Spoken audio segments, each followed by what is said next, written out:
शुरुआत करते हैं आज अपने अगले लेक्चर की रेडियो एक्टिविटी के अंदर। तो लास्ट लेक्चर के अंदर हम देख चुके हैं कि जो भी रेट ऑफ डिसइंटीग्रेशन होता है वो उसका फर्स्ट ऑर्डर का होता है रेडियो एक्टिव एलिमेंट का, जिसके अंदर जो भी फॉर्मूले हमारे यूज़ होने वाले हैं वो एक तरीके से फर्स्ट ऑर्डर काइनेटिक्स जो हमने पढ़ा था कुछ सिमिलर उसी तरीके से होने वाले हैं। ठीक है, तो वो चीज़ें तुम्हें ध्यान से क्लियर होगी तुमने जाके एक बार उसको रिवाइज कर लिया होगा तो तुम्हें बाद में प्रॉब्लम आई भी नहीं होगी। ठीक है, शुरुआत करते हैं थोड़ा सा एक अलग टॉपिक जो यहाँ पे हम शुरुआत करने वाले हैं इसी के अंदर आगे, जो कि है एवरेज लाइफ। ठीक है, तो एवरेज लाइफ क्या होता है पहले उसके बारे में समझते हैं और फिर इससे रिलेटेड अपन कुछ चीज़ें देखते हैं। ठीक है, इसका फॉर्मूला क्या होता है, कैसे निकाला जाता है, तो ये चीज़ें आज हम यहाँ से शुरुआत करने वाले हैं।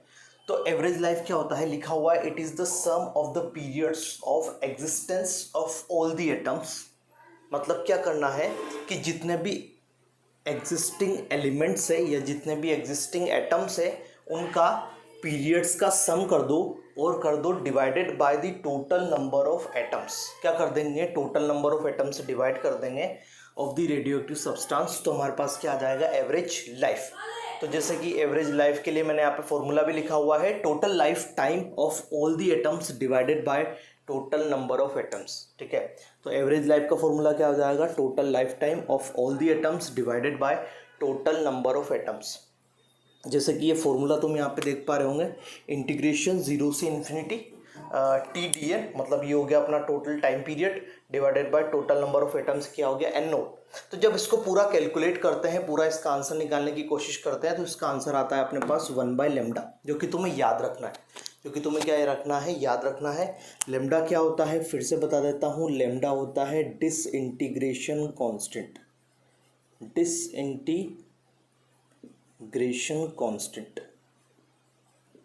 इसी के साथ साथ एक और चीज़ मैं यहाँ पे मेंशन करना चाहूँगा कि कहीं पे अगर तुम्हें ये चीज़ देखने को मिले डिके कांस्टेंट, ठीक है, डिके कांस्टेंट, तो सेम चीज़ें, क्योंकि डिसइंटीग्रेशन को कभी डिके भी बोला जाता है। ठीक है, तो सेम चीज़ें, चाहे वो डिसइंटीग्रेशन वर्ड यूज़ करे चाहे वो डिके यूज़ करे, दोनों का मतलब क्या है कि डिसइंटीग्रेशन हो रहा है। चीज़ समझ में आ रही है। तो एवरेज लाइफ का फॉर्मूला जस्ट तुम्हें याद रखना है, क्या होता है यहाँ पे 1/λ होता है। मतलब अगर कभी भी किसी भी सब्सटेंस, रेडियो एक्टिव सब्सटेंस की एवरेज लाइफ की बात की जाएगी तो उसका आंसर क्या होगा 1/λ। मतलब एवरेज लाइफ जो होती है वो इन्वर्स होती है किसके, डिसइंटीग्रेशन कांस्टेंट के इन्वर्स की जो वैल्यू आती है वो आती है अपनी एवरेज लाइफ की।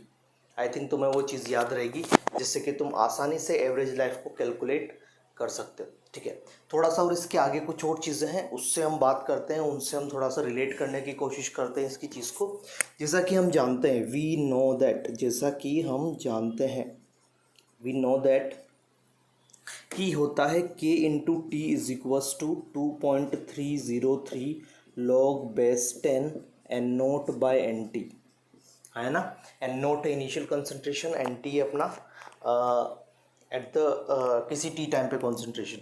तो अगर मैं यहाँ पर जो टी है वो टी को अगर मैं एवरेज लाइफ वाली बात करूँ, ये लाइफ मतलब क्या टाइम है, तो यहाँ पे अगर टी की जगह मैं क्या पुट करता हूँ, टी की जगह पुट करता हूँ मैं 1/λ, तो क्या होगा, तो अगर मैं टी की जगह 1/λ पुट करता हूँ तो देखोगे के इंटू, सॉरी के नहीं आएगा यहाँ पे लेमडा आएगा, गलती हो चुकी है, यहाँ पे लेमडा आएगा। ठीक है, तो ये हो जाएगा lambda into 1/λ is equal to 2.303, है ना, log बेस 10। ये इस 2.303 log को हम ln भी लिख सकते हैं, तो ये हो जाएगा ln N naught by N T, है ना। ये चीज़ कितनी हो गई, ये चीज़ हो गई 1, तो 1 is equals to ln N naught by N T. कोई डाउट है यहाँ, पक्का कोई डाउट नहीं होगा। पहले ये चीज़ थोड़ा सा रब कर देते हैं। एवरेज लाइफ के बारे में हम समझ चुके हैं, तो एवरेज लाइफ के बारे में समझ चुके हैं तो उससे आगे वाली चीज़ों को समझना भी ज़रूरी है। 1 आ गया, यहाँ पे अपना बेस ई होता है, तो ये हो गया e⁻1 is equals to N naught by N T, है ना। N naught by N T हो गया, N naught by N T हो गया, तो यहाँ पे मैं पुट करने की कोशिश कर रहा हूँ N T by N naught की वैल्यू, जो कि आएगी e⁻⁻1, रिवर्स हो जाएगी चीज़, रिवर्स हो जाएगी, तो ये हो जाएगा N T by N naught is equals to 1/e, है ना।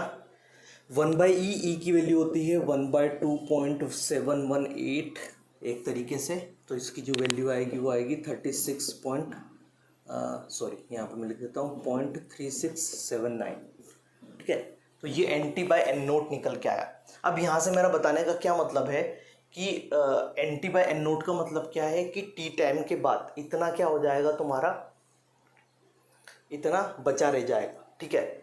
ये NT बाय N नोट एक तरीके से फ्रिक्शन वैल्यू है। तो जो रिमेनिंग रेडियो एक्टिव सब्सटेंस है, रिमेनिंग रेडियो एक्टिव सब्सटेंस है, ठीक है।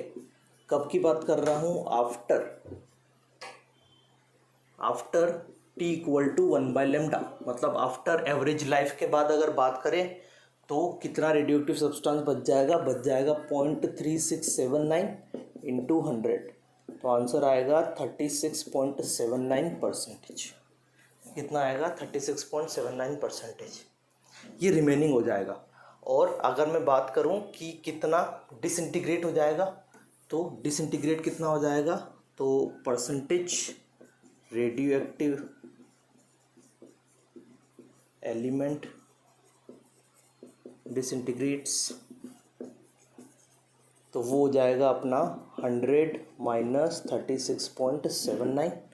अगर इसको मैं जनरली अगर 8 ले लेता हूँ तो भी काम हो जाएगा अपना। तो 100 माइनस अगर हम 36 करेंगे तो ये हो जाएगा अप्रोक्स 63.2%। अप्रोक्स की बात कर रहा हूँ मैं, आप अप्रोक्सीमेशन की बात कर रहा हूँ। तो 63.2% जो होगा वो अपना क्या बचा रह जाएगा, इस एवरेज लाइफ के बाद बचा रह जाएगा, ठीक है। तो हम ये भी बोल सकते हैं कि वो टाइम जब 63.2% रेडियो एक्टिव एलिमेंट, जब 63.2% रेडियो एक्टिव एलिमेंट डिसइंटीग्रेट हो जाता है, तो जो टाइम निकल के आता है उस टाइम को हम बोलेंगे एवरेज लाइफ।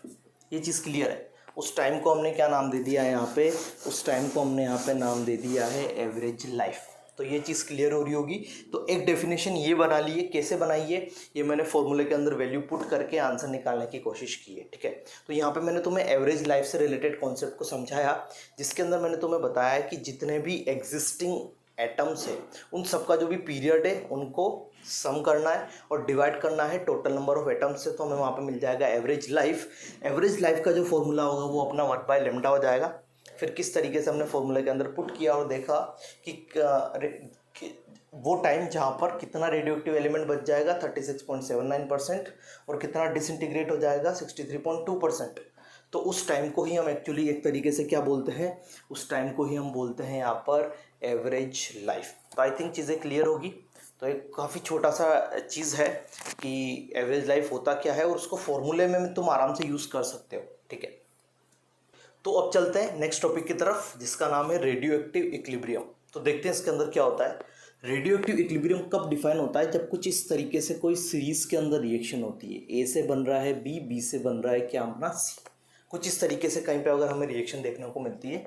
तो सपोज हम यहाँ पे मान लेते हैं कि जो इसका N1 है और यहाँ पे इसका क्या है अपना N2 है, यहाँ पे इस रिएक्शन का जो भी डिसइंटीग्रेशन कांस्टेंट है वो λ1 है, यहाँ पे इस रिएक्शन का जो भी डिसइंटीग्रेशन कांस्टेंट है वो λ2 है, ठीक है।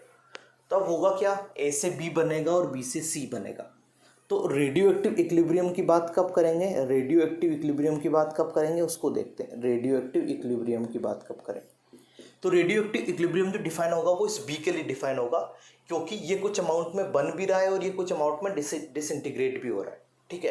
तो जब इसका जो रेट ऑफ फॉर्मेशन होगा, जब इसका rate of formation of B from A वो किसके इक्वल हो जाए, रेट ऑफ डिसइंटीग्रेशन, किसके बराबर हो जाए वो, rate of disintegration of B into C, ठीक है। तो ये दोनों रेट जब बराबर हो जाएगी कि इसके बनने की रेट किससे, ए से, और इसके डिसइंटीग्रेट रेट किस में डिसइंटीग्रेट होकर जा रहा है, ये सी में, अगर वो दोनों रेट बराबर हो जाती है इसका मतलब हम कहाँ पर है, ये रेडियो एक्टिव इक्विलिब्रियम की कंडीशन हमें सेटिस्फाई करेगी यहाँ पे। तो आई थिंक चीज़ें क्लियर होगी। काफ़ी सिंपल सी चीज़ है कि रेडियो एक्टिव इक्विलिब्रियम क्या है, जब यहाँ से यहाँ जाने की जो रेट है वो यहाँ से यहाँ जाने की रेट होनी चाहिए। एक तरीके से सिंपल सा इतना सा क्वेश्चन है, ठीक है। तो अगर मैं बात करूँ कि rate of formation of B किसके बराबर होगा, rate of formation of B किसके बराबर होगा, rate of disintegration of A, rate of disintegration of A. ये चीज़ क्लियर कर पा रहे हो, जितना इसके डिसइंटीग्रेट होने की रेट होगी उतना इसके फॉर्मेशन की रेट होगी, वो किसके बराबर होगी, वो होगी λ1n1। आया ना, जैसे k/a लिखते तो वहाँ पे λ1n1 लिख दिया। इसी तरीके से अगर मैं तुम लोगों को बोलूँ कि rate of disintegration of B अगर तुमसे कोई पूछे तो क्या होगा, λ2n2 हो जाएगा। तो ये हो गया rate of formation of B, ये हो गया rate of disintegration of B. तो अगर मुझे कोई रेडियो एक्टिव इक्विलिब्रियम की कंडीशन में ये बात करे, मुझे कोई रेडियो एक्टिव इक्विलिब्रियम की कंडीशन में अगर कोई बात करेगा तो λ1n1 इज इक्वल्स टू क्या हो जाएगा, यहाँ पर λ2n2 हो जाएगा। है ना, ये कब की कंडीशन हो गई, अब ये कंडीशन होगी तुम्हारी रेडियो एक्टिव इक्विलिब्रियम की, मतलब यहाँ से यहाँ जाने का रेट इज इक्वल टू यहाँ से यहाँ जाने का रेट। इस चीज़ को हम बोलेंगे रेडियो एक्टिव इक्विलिब्रियम। तो यहाँ से हमने ये फॉर्मूला डिराइव किया कि ये किसके बराबर होगा, λ1n1 इज इक्वल्स टू क्या हो जाएगा, λ2n2। चलो चेक करते हैं। अब यहाँ पे मैं कर रहा हूँ n1/n2, तो बताओ n1/n2 किसके बराबर निकल के आएगा, ये निकल के आएगा λ2 डिवाइडेड बाय λ1। आया ना, n1/n2 किसके बराबर निकल के आएगा, λ2 डिवाइड बाय λ1। λ2 की वैल्यू क्या है, 0.693 डिवाइडेड बाय t12/2।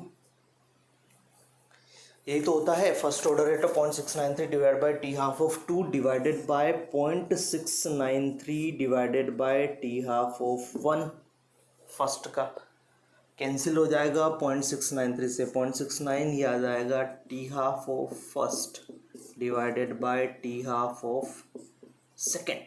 ये क्या हो जाएगा, t12/2। तो एक सिंपल सी हमारे पास चीज़ निकल के आ जाएगी कि जो n1/n2 का जो रेशियो होगा वो किसके इक्वल होगा, t12/1 डिवाइडेड बाय t12/2। तो यहाँ से तुम आसानी से पता लगा सकते हो कि किस तरीके से हमें रेडियो एक्टिव इक्विलिब्रियम के अंदर चीज़ें करनी है, ठीक है। तो रेडियो एक्टिव इक्विलिब्रियम का सिंपल सा कॉन्सेप्ट क्या है, रेट बराबर होना। रेडियो एक्टिव आ गया तो रेडियो एक्टिव एलिमेंट के लिए बात कर लिया, रेट यहाँ से यहाँ जाने का इज इक्वल्स टू यहाँ से यहाँ जाने का रेट, उसको क्या बोल देंगे हम, सिंपल रेडियो एक्टिव इक्विलिब्रियम। तो चलते हैं नए टॉपिक की तरफ जिसका नाम है पैरेलल रेडियो एक्टिव डिसइंटीग्रेशन। इसके अंदर जो भी चीज़ें हम पढ़ने वाले हैं ना वो तुम पहले से पढ़ चुके हो केमिकल काइनेटिक्स के अंदर, जहाँ पे मैंने तुम्हें पैरेलल रिएक्शन वाला कॉन्सेप्ट समझाया था। पैरेलल रिएक्शन वाले कॉन्सेप्ट के अंदर हमने क्या देखा था कि सपोज कोई भी एक एलिमेंट है ए, वो कन्वर्ट हो रहा है बी में और वो कन्वर्ट हो रहा है सी में। इसका K1 और K2 लिया था, लेकिन ऑफकोर्स रेडियो एक्टिविटी के अंदर है तो यहाँ पे λ1 एंड λ2 हम इसको अज्यूम करने वाले हैं, ठीक है। तो पैरेलल रिएक्शन के लिए यहाँ पे एक डिफरेंट रेट होगा, यहाँ पे एक डिफरेंट रेट होगा, ठीक है। फिर हमने क्या किया था, इन दोनों को रेट को ऐड करके ए के लिए हमने एक डिसइंटीग्रेशन कांस्टेंट लिखा था। तो मैं वही डिसइंटीग्रेशन कांस्टेंट यहाँ पे लिखूंगा। मैं पूरा डेरिवेशन तुम लोगों को यहाँ पे समझाने वाला नहीं हूँ, क्योंकि same to same derivation chemical kinetics के अंदर हम कर चुके हैं, ठीक है।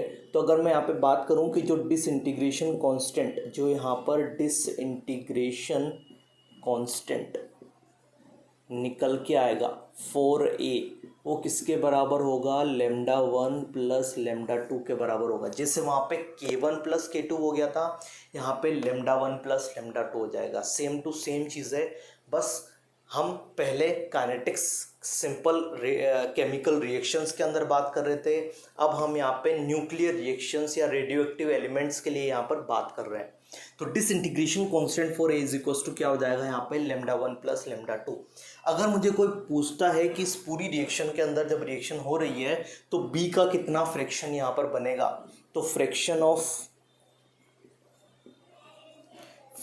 ऑफ बी तो ये होगा λ1 डिवाइडेड बाय λ1 प्लस λ2, ठीक है। जैसा कि वहाँ पे K1 divided by K1 plus K2 था, इसी तरीके से अगर कोई बोलेगा कि फ्रैक्शन ऑफ C कितना होगा तो ये हो जाएगा λ2 डिवाइडेड बाय λ1 प्लस λ2। ठीक है, डिपेंड कर रहा है, यहाँ पे चीज़ें डिपेंड कर रही है कि हम किसकी बात कर रहे हैं, बी की बात कर रहे हैं, सी की बात कर रहे हैं, बी की बात कर रहे हैं तो उसका लेमडा 1 ऊपर आएगा डिवाइडेड बाय टोटल, ठीक है, सी की बात कर रहे हैं तो लेमडा 2 आएगा डिवाइडेड बाय टोटल। तो इस तरीके से हमें निकालना है, डिसइंटीग्रेशन कांस्टेंट ए निकालना है। अगर तुम लोगों को याद हो तो वहाँ पर मैंने k1 प्लस k2 करके बताया था, ठीक है, किस तरीके से निकाला था, एक बार रिवाइज करोगे तो चीज़ें क्लियर हो जाएगी, ठीक है। तो वही है कि अगर कुछ चीज़ें तुम्हारे पुरानी चीज़ों से अगर रिलेट हो पाती है तो हम ट्राई करेंगे कि उनसे हम ज़्यादा अच्छे से समझ पाए, क्योंकि हमने वहाँ पे काफ़ी ज़्यादा टाइम पहले दे चुके हैं। तो यहाँ पे हम बिना उतना टाइम दिए हम मेन कॉन्सेप्ट की तरफ जाएंगे, ठीक है। तो पैरेलल रिएक्शन के अंदर सिंपल, जैसा कि किसी भी केमिकल रिएक्शन के अंदर होता है, वैसा ही रेडियो एक्टिव एलिमेंट्स के अंदर भी पैरेलल डिसइंटीग्रेशन वाला कॉन्सेप्ट लगता है, जो कि सिमिलर है, जो कि यहाँ पे मैं बोल देता हूँ, जो कि सिमिलर है केमिकल काइनेटिक्स में जो हमने पढ़ा है, ठीक है। तो कोई दिक्कत नहीं है, अगर वो वाला कॉन्सेप्ट पता है तो ये आसान से तुम्हें चीज़ें समझ में आ पा रही होगी, ठीक है। तो एक बार उसको चीज़ों को रिवाइज कर लेना, वो वाली जो भी पुरानी चीज़ है केमिकल काइनेटिक्स के अंदर, तो तुम्हें यहाँ पे ये चीज़ जो मैंने लिख दिया है वो तुम्हें अच्छे तरीके से समझ में आ जाए। तो अब चलते हैं नेक्स्ट पार्ट की तरफ, रेडियो एक्टिविटी के अंदर, जिसके अंदर हम बात करने वाले हैं कि रेडियो एक्टिविटी की यूनिट्स क्या होती है, क्या और यूनिट्स भी होती है इसके अलावा, या कौन कौन सी यूनिट होती है, उनमें रिलेशन, ये बातें करने वाले हैं। तो यूनिट्स ऑफ रेडियो एक्टिविटी के अंदर हम बात करने वाले हैं सबसे पहले एक छोटे से टर्म की, जो कि बहुत ज़्यादा इंपॉर्टेंट है, जो कि है एक्टिविटी, ठीक है। उस टर्म का नाम है एक्टिविटी। अब सिंपल सी डेफिनेशन है, एक्टिविटी किसको बोलते हैं, तो एक्टिविटी किसी को नहीं बोलते, एक्टिविटी चीज़ तुम पढ़ चुके हो, रेट ऑफ डिसइंटीग्रेशन को, रेट ऑफ डिसइंटीग्रेशन को ही क्या बोला जाता है, एक्टिविटी बोला जाता है, ठीक है। यहाँ पे किसी को नहीं बोलते, रेट को स्पेशल नाम दिया हुआ है एक्टिविटी। कुछ इसको और अच्छे तरीके से समझने के लिए एक और नाम यूज़ किया जाता है, वो है number of disintegration, number of disintegration पर सेकेंड, ठीक है, जिसको मैं लिखने वाला हूँ डीपीएस, ठीक है, डिसइंटीग्रेशन पर सेकेंड। तो एक्टिविटी रेट ऑफ डिसइंटीग्रेशन ही है, जिसका यूनिट क्या है, डीपीएस है, डिसइंटीग्रेशन पर सेकेंड, मतलब नंबर ऑफ एटम्स डिसइंटीग्रेट हो रहे हैं पर सेकंड, वही तो क्या होता है अपना रेट, उसी को रेट बोल रहे हैं, और उसी को क्या बोल रहे हैं हम यहाँ पे, एक्टिविटी बोल रहे हैं। तो कहीं पे अगर तुम्हें एक्टिविटी वर्ड दिखाई दे तो तुम्हें सिंपल सा क्या करना है, वहाँ पे रेट के बारे में वो पूछ रहा है, वो number of disintegration per second के बारे में तुमसे पूछ रहा है, तो तुम्हें वहाँ पे सिंपल उससे रिलेटेड आंसर देना है, याद रहेगा। अब बात करते हैं कि एक यूनिट तो हो गया डीपीएस, मतलब डिसइंटीग्रेशन पर सेकंड। दूसरा यूनिट जो कि होता है क्यूरी, दूसरा यूनिट क्या होता है अपना, क्यूरी, जिसका जो सिंबल जनरली यूज़ किया जाता है वो किया जाता है CI। तो क्यूरी क्या होता है, 1 क्यूरी इज इक्वल टू होता है 3.7 into 10⁻10 DPS। 1 curie 1 CI is equal to 3.7 into 10⁻10 DPS होता है, याद रखना। तो ये रिलेशन हो गया तुम्हारा क्यूरी और डिसइंटीग्रेशन पर सेकंड के बीच में, ठीक है। तो एक तो हो गया क्यूरी, सेकंड होता है यहाँ पे रदरफोर्ड, सेकंड जो यूनिट होता है वो होता है रदरफोर्ड, जिसको हम RD से रिप्रेजेंट करेंगे, ठीक है। तो यहाँ पे अगर मैं बात करूँ तो 1 RD किसके बराबर होता है, 1 RD इज इक्वल टू होता है 10⁻6 DPS, इसके बराबर होता है 10⁻6 DPS, ये भी याद करना है। पहला यूनिट क्यूरी, सबसे पहला unit DPS, disintegration per second, दूसरा unit curie, 1 curie is equal to 3.7 into 10⁻10 DPS, rutherford 1 rutherford is equal to 10⁻6 DPS। Third होता है बैक्वेरल, थर्ड होता है बैक्वेरल, जिसको BQ से रिप्रेजेंट किया जाता है। तो 1 बैक्वेरल इज इक्वल टू होता है 1 DPS, 1 बैक्वेरल के अंदर होता है अपना 1 DPS, याद रखना है, इंपॉर्टेंट चीज़ है। क्यूरी, रदरफोर्ड, बैक्वेरल, क्यूरी हो गया सबसे पहला यूनिट हो गया, DPS सेकंड यूनिट हो गया क्यूरी, थर्ड हो गया रदरफोर्ड, फोर्थ हो गया बैक्वेरल। 1 curie is equals to 3.7 into 10 to the power 10 dps, 1 Rutherford is equals to 10 to the power 6 dps and 1 becquerel is equals to 1 to the power 1 dps। ठीक है, 1 to the power 1 बोल दो या simple 1 dps बोल दो। ठीक है, अब इनमें भी कुछ रिलेशन हम निकाल सकते हैं, तो रिलेशन निकालने की कोशिश करते हैं।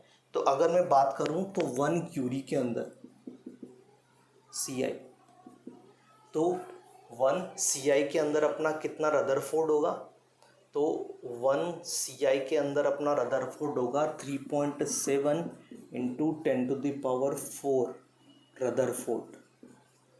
कितना रदरफोर्ड होगा, 3.7 into 10 to the power 4 Rutherford, और ये किसके बराबर होगा, 3.7 into 10 to the power 10 becquerel, है ना। चेक करोगे इस चीज़ को एक बार कि 1 क्यूरी किसके इक्वल हो जाएगा, 3.7 into 10 to the power 4 Rutherford is equal to 3.7 into 10 to the power 10 becquerel।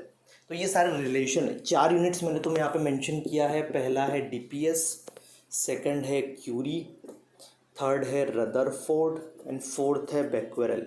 तो becquerel और डीपीएस में तो कोई डिफरेंस नहीं है। रदरफोर्ड का डीपीएस के साथ रिलेशन, क्यूरी का डीपीएस के साथ रिलेशन, क्यूरी का रदरफोर्ड, क्यूरी का becquerel के साथ, इस तरीके से तुम खुद फाइंड आउट कर सकते हो रिलेशन। लेकिन एक सिंपल सा मैंने यहाँ पे चीज़ें बना दी है, उससे तुम आसानी से समझ पाओगे कि इनके बीच में जनरली क्या रिलेशन होता है। ठीक है, तो ये 4 यूनिट्स है जिसमें तुम्हें डील करना है जनरली, और सबसे ज़्यादा क्वेश्चंस इसी पे आता है, डीपीएस पे, डिसइंटीग्रेशन पर सेकंड पे। तो यही चीज़ें तुम्हें अच्छे से देखना है। अदरवाइज अगर किसी और यूनिट के अंदर भी अगर क्वेश्चन पूछता है वो, तो तुम्हें आंसर देना आना चाहिए। ठीक है, तो आज के लेक्चर के अंदर इतना ही रख रहा हूँ कि ये चीज़ें तुम आसानी से कर पाओ। इसके बाद रेडियो एक्टिविटी का सेकंड पार्ट शुरू होने वाला है। ठीक है, यहाँ पे हम फर्स्ट पार्ट ख़त्म कर चुके हैं, जिसके अंदर हमने रेडियो एक्टिविटी के बारे में पढ़ा, उसके डिफरेंट टाइप्स के जो भी रेडिएशंस है उसके बारे में पढ़ा, रेडियो एक्टिव डिसइंटीग्रेशन सीरीज़ पढ़ा, ग्रुप डिस्प्लेसमेंट लो, रेडियो एक्टिव डिसइंटीग्रेशन का रेट, उसके अंदर टी हाफ, उसका फॉर्मूला, एवरेज लाइफ और पैरेलल रिएक्शन, कुछ इस टाइप के डिफरेंट चीज़ें देखी जो कि हम पहले भी काइनेटिक्स के अंदर जनरली उन चीज़ों के बारे में बात कर चुके हैं। ठीक है, तो ध्यान से इन चीज़ों को अच्छे से एक बार कर लेना। तो अगले लेक्चर में बिल्कुल नया concept related to radioactivity वो शुरू होने वाला है। तो इसी वजह से आज थोड़ा जो लेक्चर रहेगा वो थोड़ा सा छोटा रहेगा। तो अगले लेक्चर से थोड़ा सा चीज़ें डिफरेंट शुरू होने वाली है, तो उसी लेक्चर से शुरुआत करेंगे। तो इससे रिलेटेड जो भी क्वेश्चंस अगर तुम्हें कहीं पे देखने को मिलते हैं तो उससे रिलेटेड क्वेश्चंस तुम्हें कर लेने हैं। जैसे अल्फ़ा बीटा कैसे निकालते हैं, जैसे कि फर्स्ट ऑर्डर के फॉर्मूले रेडियो एक्टिविटी के अंदर कैसे लगाते हैं, एवरेज लाइफ। ठीक है, इसके बाद अपना यूनिट्स के बारे में बात होगी, एक्टिविटी के बारे में बात होगी, तो इससे रिलेटेड क्वेश्चंस तुम्हें कर लेने हैं। ठीक है, अब जो भी कॉन्सेप्ट्स आएंगे वो ऑफकोर्स इन चीज़ों से रिलेटेड बिल्कुल नहीं होंगे, क्योंकि वो पूरा का पूरा डिफरेंट पार्ट होता है रेडियो एक्टिविटी के अंदर। ठीक है, तो लेक्चर के जो भी नोट्स है वो तुम्हें डिस्क्रिप्शन बॉक्स में मिल जाएंगे, तो वहाँ से जाके तुम आराम से लिख सकते हो। तो मिलते हैं अगले लेक्चर में। तो ध्यान से पढ़ते रहो, चीज़ें करते रहो, सुरक्षित रहो। तब तक के लिए मेरी तरफ से